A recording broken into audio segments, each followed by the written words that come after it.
Hey folks, it's Kai, your genderqueer relative here, and today we're going to talk about swords. Why swords?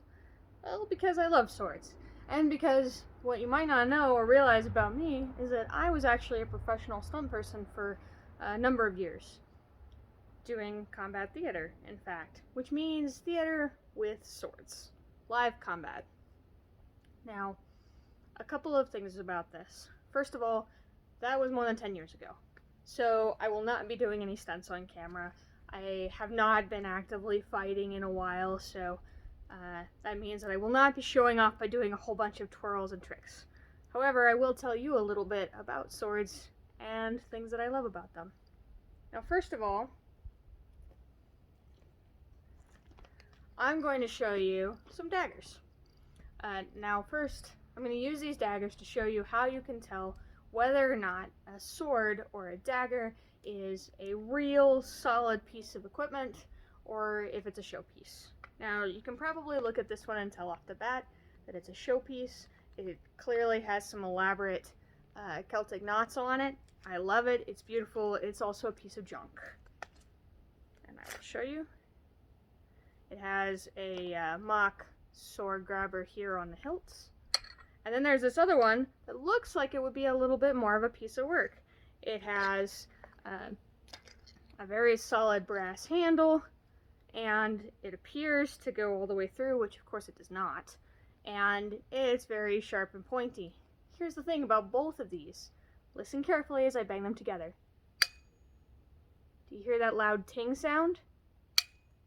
I'll bet that sounds exactly like the sound you're expecting to hear in the movies when you hear... Sure. So I just did a lot of damage to both of these by showing that off to you, and that's because these are both soft stainless steel, made in China kinds of blades, and it is not because they are made in China, but in fact the fact that they are spring steel, or steel that is made with a tempering that's supposed to sound like springs, and that's why that makes that tingy sound anytime you bang into them. And the reason they make that sound is the same reason they make it in the movies, because that sound brings your attention to the clang, or to the clash of swords, and in fact has nothing to do with what a real sword would sound like if you hit the two blades together. And give me just a second to make these safe again. I will say that just because these are showpieces does not mean they're not dangerous once. In fact, this piece here is responsible for my only stab wound. What's that story, Kai, you might ask? Well, all I'll say is that you should never do jumping jacks with a dagger on your hip, and you should definitely not do jumping jacks with a dagger that doesn't have a secure hilt, or excuse me, a secure sheath. Now, I'm going to show you two other daggers here. These two daggers were both made by a local company called Badger Blades. They were gifts at various times. I'm friends with one of the owners. Anyway, now this obviously looks more like a hack and slash kind of thing. Both of these daggers were made out of a single piece of steel. Both of these daggers are tempered, and more importantly, both of these daggers are meant to actually be used to hit things with, or for impact, as I like to say. I wouldn't say combat ready. Neither of them is particularly sharp, because they're not something that I'm actively using. This is more of a throwing dagger style. It doesn't have any particular wrapping on the hilt. And this one, of course, has been wrapped for a little bit of comfort. Now listen carefully. Do you hear how it clacks? No clang, no ting, clack. That is because these are solid, tempered pieces of steel that are made to actually take a hit and to keep on hitting. So while you could probably kill someone with one of those showpieces if you stabbed it just right, you'd only get one shot, because the blade is going to break or bend, it's going to get all knocked up. These things, on the other hand, will hold an edge a little bit longer, and they also can take the hits.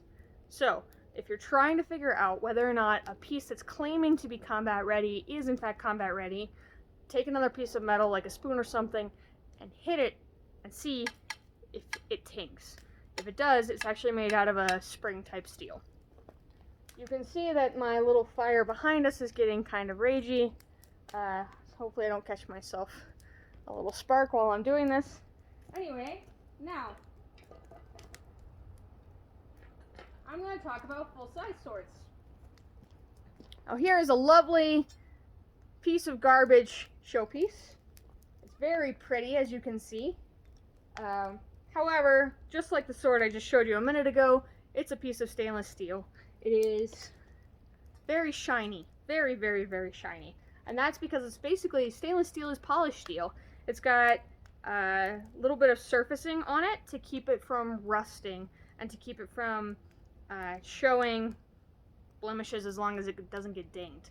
It's really important not to actually use stainless steel for combat or for impact, because if you do, you will cut off that surface and then you'll get these weird rusty nicks in the sword itself. Another thing to know is that if it's stainless steel, it is never going to be anything but a showpiece.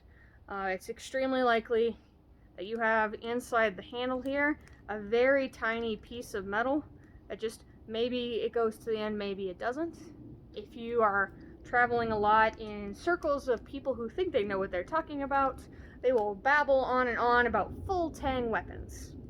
And what they mean is that the sword goes all the way to the end of the hilt. What they want is, in fact, what I just showed you with those daggers. A sword or dagger where the entire sword is one piece of metal, and the only part here on the grip is a wrapping, and not, in fact, meant to stabilize the weapon and keep it from falling apart. But in showpieces like this, that's not what you get. If you're lucky, the metal goes to the end, so if you're lucky, you can play around with it for a theatrical occasion, and it's not going to literally fly off the handle. But most of the time, when someone is trying to find out if a weapon is full tang, they're looking for a real sword, and they're looking at showpieces. Now, one of the things to note is if you are looking for a nice showpiece, that's completely acceptable. You don't have to have a high-grade sword if you're just putting it up on your wall. In fact, it's better if they're not combat ready, because they'll be prettier, they'll hold a shine longer. If you have a showpiece like this, however, see, my fire is already dying down and it's starting to snow. If you have a showpiece like this, and it does have some of those rusty bits, the best thing to do to clean them is actually to get some Brasso metal cleaner. Not the stuff meant for copper, the stuff meant for nickel. And then just go ahead and polish it up, and it'll look good as new. You want to use a soft cloth with a little bit of texture, something that's meant to clean other shiny surfaces is good. Don't use something that's too soft. The cleaner is going to ruin the texture of the cloth. Regular washcloth that you don't mind ruining is fine, just not something too rough, because it will scratch the stainless surface. You never want to use stainless, like the kinds of stuff that you would clean pots with. So don't use scrubbing materials. It'll destroy the unscratched surface of your blade. Now, if you're talking about these lovelies, though, you're going to use oil on these. Olive oil is fine. Personally, I like to use almond oil or another nut oil, not peanut.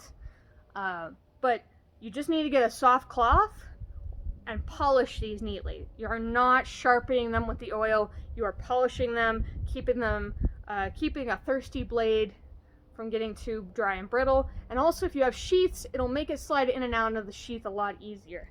Unless you have a situation like this. Now, this beauty is an excellent combat-ready sword with a fucked up sheath. Can I say that? With an effed up sheath. Now, this guy is interesting because it's definitely polished, but it's also not stainless steel. So they polished this. It has all of the lovely sound to a point. So this is like a partially tempered steel that wasn't tempered as well as this blade here, and that happens. I ordered this one online. This sword itself is pretty sturdy, and in fact, I'm going to show it off a little bit. First things first, never ever put a sword into the ground. Don't lean on it, don't stand like it like this, it'll ruin the tip very rapidly. You bend a sword, it'll never go back in the sheath again. And this is a 1.5-hand sword. It weighs, I don't know, 3.5, 4.5 pounds, something like that.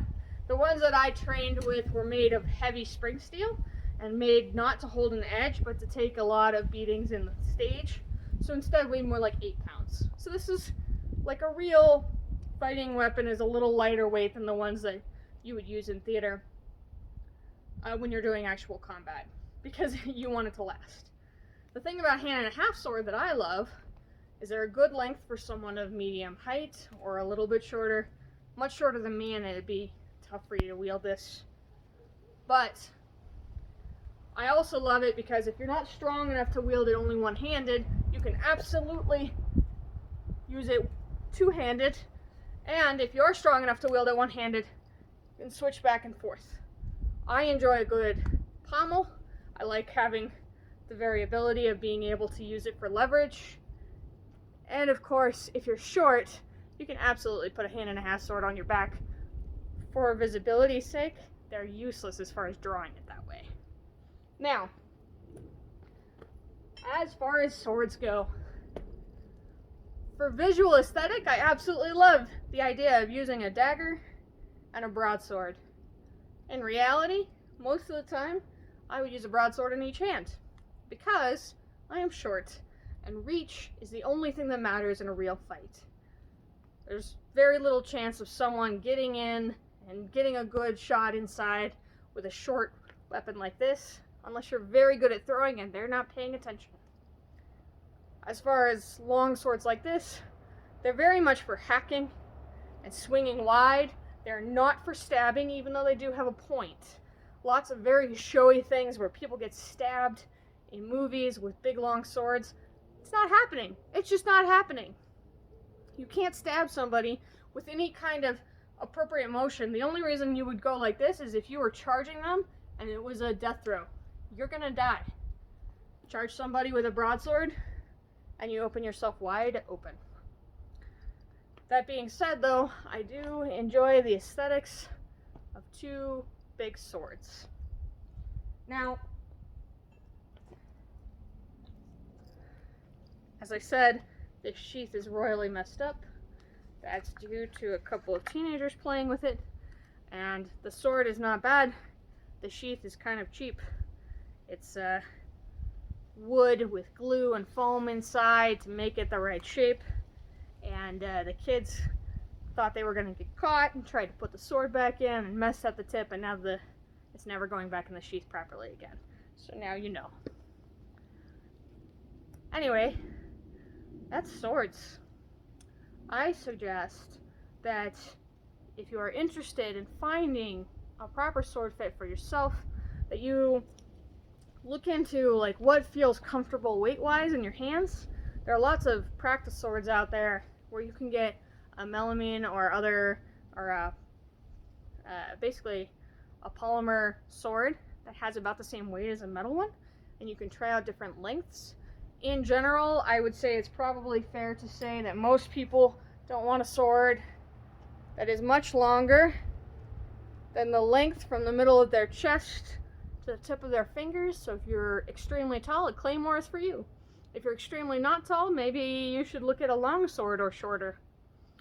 I recommend personally getting a sword with lots of hilts, because if you have lots of room for your hands, you have room for your hand to kind of move around and not get quite as tired. I used to fight with a Viking longsword, and there's no room for your hand outside of where your grip is. So you can't slide it around, you can't grip it any different way, and your hand gets tired. So if you don't have hand strength already, I'd avoid that. And it looks like the sun is coming out, and it's not even tomorrow. Obviously, I am always open to answering questions, but of course, as I mentioned before, I no longer perform, so don't worry about going and finding my performance group. They're long gone now. I hope you're staying warm. Oh, and safety tips. I almost forgot. I should have done these at the beginning. When you're playing with swords or fighting with swords or doing anything with swords, as you can see, I'm wearing gloves. Fingertip gloves are better. Fingerless gloves are acceptable. Always wear gloves, especially when there's more than one person involved. Always wear closed-toed shoes. It's a good idea to wear long sleeves if you can. Just protect your skin. Treat the sword as though it's a tool and a sharp object, even if you're playing with swords that are not necessarily sharp. And just generally make sure that you're aware of your own capabilities and that you don't overextend yourself and get hurt. I cannot tell you the number of times that I have had experiences with EMS teams where, for example, the Robin Hood in my show needed 11 stitches in his head because he stood up into a sword. So, that's a story for another day. I hope you stay warm, you stay safe, and that you always have a sword at your hip. Take care.